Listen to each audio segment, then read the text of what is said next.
The other side of the house. This is Alone in the Dark. Remake, reboot, reimagining? It's more of a reimagining, let's put it that way. We're here on PlayStation 5 Pro. Be sure to like the video, subscribing is great as well. So this is a game where you are alone in the dark. It's a bit of a horror game, but it's more kind of puzzle driven. The franchise definitely has a long legacy. There's been many different iterations and releases over the years, and they kind of, they change things up a little bit across the different releases and the ways they interpret the Alone in the Dark series. So this one came out a bit ago. It was one that was actually strangely kind of demanding in some areas. Like if you played the game, I think you'll know what I'm talking about, where some of the parts of the manor sort of tanked for performance, and that's why I thought it would kind of be neat to take a look at the, mid-gen refresh here to see how it would handle things. And still, yeah, definitely still some drops, which is kind of funny. But yeah, let's dive in and talk about this. So the game allows you to have two different perspectives in how you play it. Like there is, it's kind of the same sort of thing, like the game and how you go through it, but the perspective, it kind of matters. So you're either playing as I guess you would say, private investigator Edward Carnby, who is kind of hired by this lady here, and you are, well, I am currently Emily Hartwood, so I hired Carnby to come help, and you get to choose which one you want to play as. So Carnby is voiced by David Harbour, and this is Jodie Comer here voicing the role of Emily Hartwood. And you're trying to figure out what's going on here in this estate as you solve the problems and the challenges that are present within this game. I guess we gotta come back later to do this. I'm jumping ahead of the gun here. But as you can tell, it's still like, well, I guess it's also because this is the quality mode we're showing off here. The game has two different performance options, so we'll be diving into that in a sec. So the Derceto Manor, asylum, shrouded with intrigue and mystery, guarding a terrible secret, and you are attempting to figure out what's happening with someone close to you, and yeah, that's kind of the game. What are we doing here? Anyways, yeah. So, don't want to be alone in the dark. Trying to solve what's going on. Trying to figure out the mystery. And going through the game. So, it's split across a number of chapters and objectives and missions. And along the way, you will solve them through some puzzles that are either guided or a little bit open in approach. So you can play with different levels of interactions. You could have like a traditional thing where it's completely unguided. You can have modern. You can have like old school. Basically, there's a lot of different options for how the game allows you to interact with the story and everything like that. I played with like the light regular settings going on. I didn't find anything too annoying to figure out by myself because I was playing this ahead of launch, where you didn't get like, really a guide or anything like that, of course. And I didn't think anything was too difficult to decipher or really, find things. But of course, you can play however you want to with the settings. And it's kind of neat because, as I mentioned, the first time through I had played this, I was playing as Carnby. So now I was like, oh, cool. When taking a look at this on the PlayStation 5 Pro side of things, I was like, let's go see what the other side's like. And it's just kind of a different character taking over the role. But yeah, let's dive into the technical stuff. So this is the quality mode. It's a native 4K at 30 FPS, and it does still seem to drop a bit at times, which is interesting. But what I really like playing this at is the performance mode. So performance, okay, we'll talk about that in a sec. There's also the field of view option and the motion blur settings as well. And then, like I said, you can turn off the copyright music, which is kind of nice. And then there are difficulty stuff, so different levels of difficulty and challenge, player guidance, how environmental things are revealed to you, and then there's like a miscellaneous setting, so it's like share usage data, if you want to have that on. So, to me, this is kind of the better way to go about it. It's a dynamic 4K at 60 FPS, the bottom threshold being like 1080p, but because we've got the overhead here on the PlayStation 5 Pro, we actually do get a lot closer to that full 4K, which is quite pleasant here. And that's the fun of dynamic resolution scaling, is the idea that, like, you know, it future-proofs the game, I have to say. Even if you're not able to get a full 4K in all scenes and stuff like that, theoretically, as more consoles release and as the game is still available, it should look and run better and better across all the future generations, like the PS6 and stuff like that. But we're already getting, like, the picture clarity, to me, just looks a lot better here, which is kind of appreciated. And, yeah, that's kind of the technical side of it here. Now, like with the quality mode, it's still something where, you know, I think you are still exhibiting some levels of drops at times, but it's just kind of neat, because, like, the house is sort of a demanding thing, because, like, the house is a puzzle itself, and it's a puzzle that reveals itself over the course of the narrative and the places you go. And that's where it's, like, kind of a little demanding, is because there's layers of, like, a portal-like atmosphere on top of what you're doing. So, yeah, and this is a game, too, where I don't necessarily believe it will end up getting, like, a future upgrade down the road. I don't know. Like, I don't think this one necessarily went over really well, which is a shame, because, like, the series is really neat, and, like, the game itself, of course, I have some different thoughts that I'll be diving into as we continue to play this. But, Lazaki, nice. What's this? It is rather interesting, because it's something that, like, it will look better and play better over time, and it's just kind of neat to I need the key. occasionally come in here and take a look at this. There's the plaza key. There's also, like, an upstairs area to look at, too. See, the game has, to me, some pretty nice looking, you know, like, visuals and that. I think the environments are lovely. I think the spaces you visit are really, you know, well crafted, well designed. It was just kind of funny, because I remember the performance just being, like, especially in an area here, like, kind of lackluster. Like, it doesn't feel perfectly smooth, but it feels a lot better than it did, which I think is fantastic and well appreciated. So the game itself, I thought was pretty solid. Like, it's a decently lengthy game. It's, I think it was like several hours or so. Like, it's not terribly long, but it's a good amount of playtime. It's engaging enough as you work through it. There's a fun sense of mystery and time and timelines. And it is interesting to see the perspective where you could theoretically play through it from either perspective, and it would look a little bit different every time you go to tackle it, right? Like, if you play it with... Well, it's not going to be different every time you tackle it, but, like, if you go and you do a playthrough with Carnby there, you get to see his perspective, his voicing the whole time through. And if you play as Emily, you get Emily's perspective the whole time through. So that in itself is rather interesting, and it's set in a really interesting, like, it's got like it's a psychological horror game, which, you know, makes a lot of sense. Horror, puzzles, mystery. It's got a southern gothic charm, reimagining the iconic game. That's set a benchmark for the genre. No, like, the older games are actually really, really interesting. And you're trying to unravel the mystery of this place as the darkness continues to grow and the things become more twisted.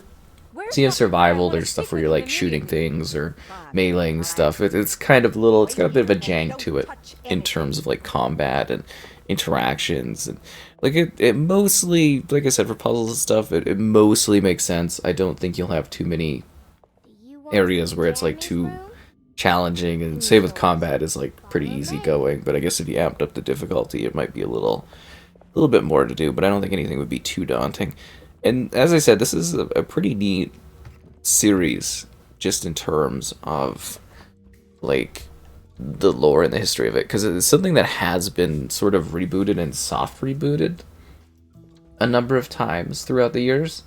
So there was the original like Alone in the Dark series, which are a little bit more akin to like Resident Evil type stuff. And then there was a reboot in 2006 or 7 or it was like, and that was for, I think it was on PlayStation. It was on 360 for sure.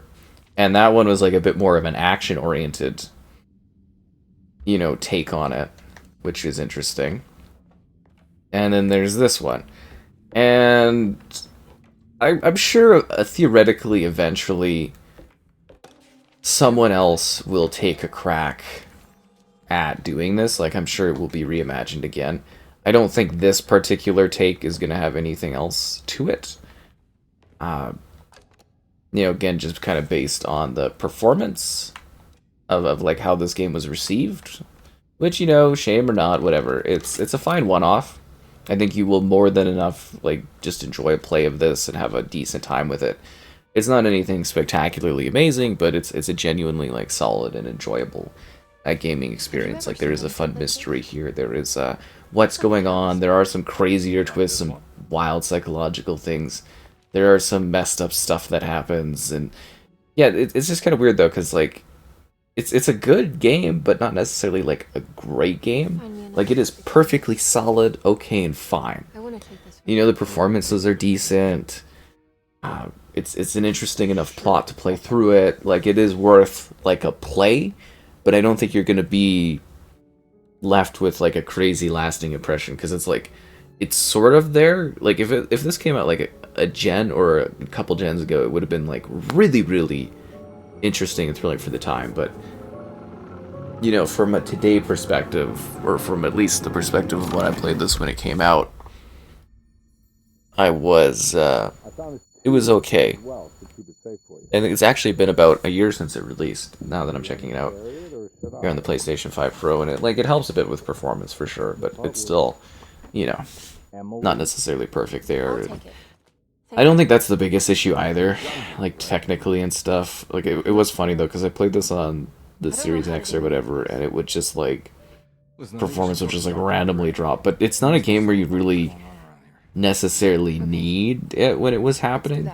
Like, during, like, action scenes, combat scenes, stuff like that, where you needed performance, it was good. It was just, like, traversal in this manner, because there's... The way they sort of link worlds between areas and stuff is interesting. It's not something we haven't seen this generation, you know, something like The Medium, or trying to think of another game that does that really effectively recently. Split Fiction's actually a really good one, where it's sort of these worlds layering on top of each other. Seems to create a bit of a demand for this game.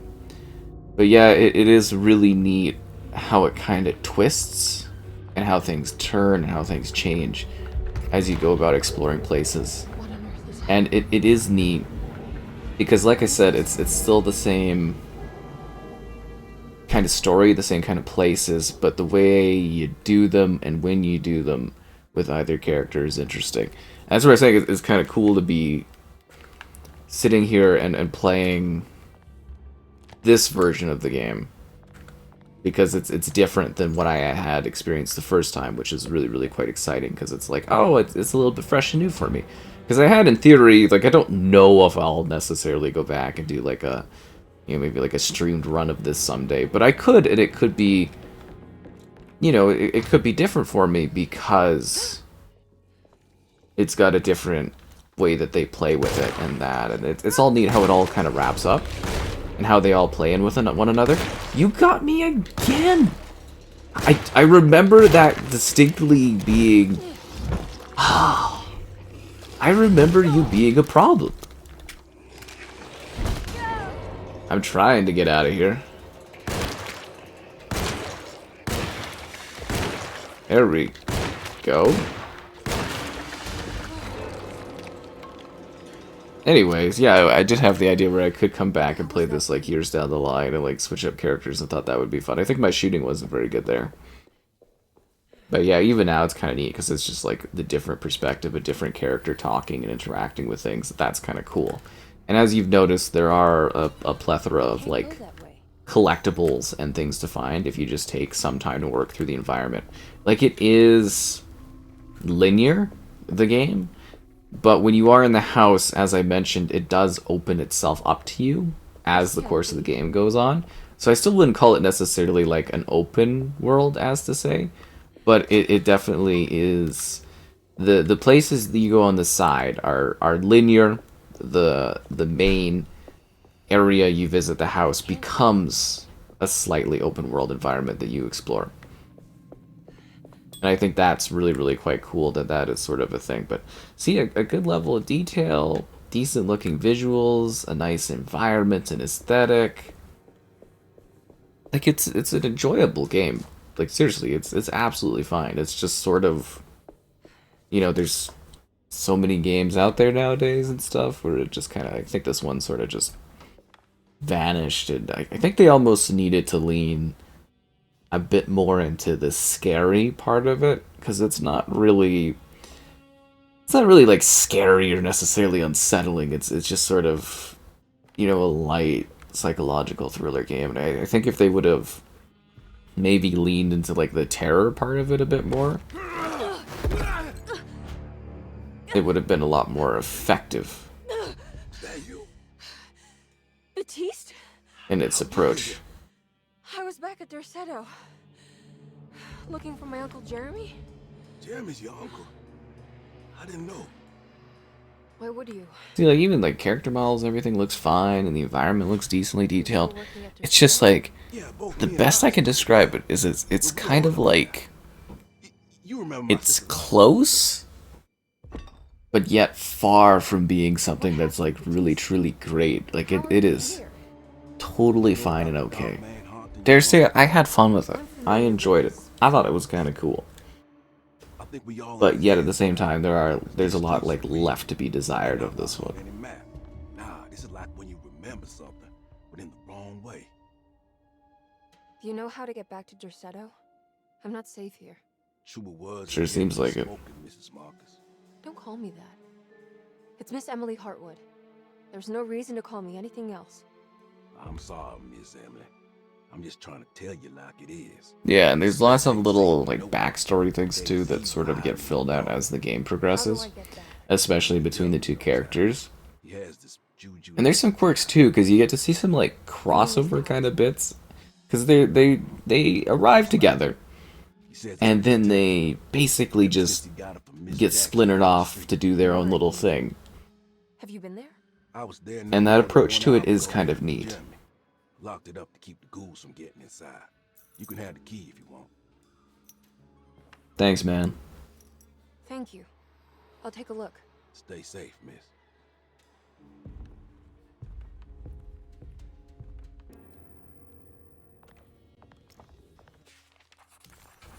Thanks for the key, yo.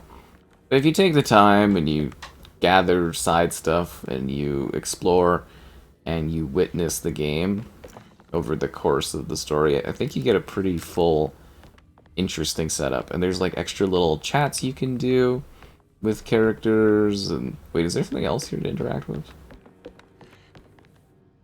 Oh, there's something on the ground. Yeah.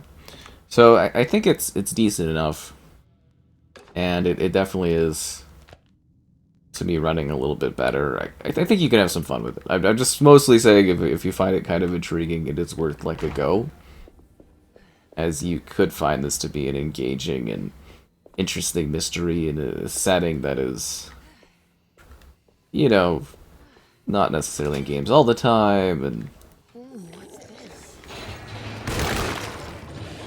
oh yeah, everything is like so melee kind of focus and stuff. You do get to see some fantastical places, and it all kind of builds up to a crazy journey. And mostly, I guess I would say I'm kind of excited that I got to go back and take a look at it from the perspective of another character. My weapon broke. As this is, it's an interesting game. So hopefully someone else got motivated to like dive it and see what it has to offer, and maybe you'll find something intriguing to play as you go through it. Again, just, you know, keep expectations in check in terms of length and gameplay and everything like that, but I think you will, if you have the right expectations, find it to be a pleasurable and enjoyable time, and hopefully you won't become too alone in the dark, as you don't want to get too scared. Like, I mean, I guess there's some creepiness in the enemies, Maybe I'm just so used to it by now, eh?